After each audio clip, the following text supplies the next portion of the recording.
Les Koundé vous présentent les interviews du Koundé de la Révélation avec Nescafé.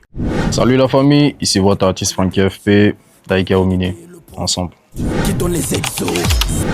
pense qu'avant la proclamation des résultats, j'étais assez serein. Mais bon, il y avait quand même aussi cette petite excitation là parce que c'était ma première expérience en tant que nominé Koundé.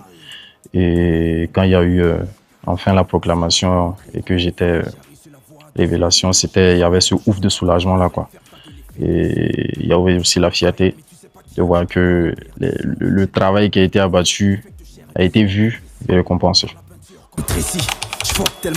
Une plus grosse visibilité parce que voilà, c'est un peu, on va dire, ce sacre-là, c'est la consécration en termes de statut et tout. Même si on est convaincu personnellement de ce qu'on vaut, il faut quand même que l'industrie le sache. Et je pense que ce sacre-là est venu pour concrétiser ça, quoi. Donc, je devais forcément passer par cette étape et je suis fier.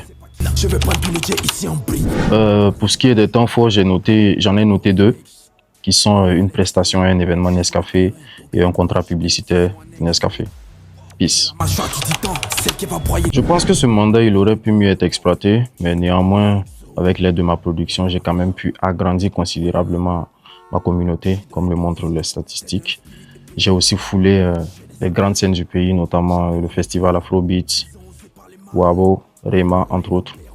Au niveau musical aussi, j'ai quand même élargi ma vision, ce qui m'a permis de faire une collaboration avec une légende de la musique traditionnelle, le papa d'Abré Moussa, que je salue au passage.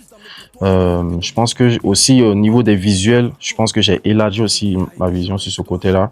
J'ai fait appel à l'expertise d'un grand réalisateur depuis la Côte d'Ivoire, le Killer, qui intervient sur les clips de Yélé et de Wanam Laferon et d'autres projets aussi qui ne sont pas encore sortis. Donc en gros, c'est ça. Merci au Koundé, merci à Nescafé aussi.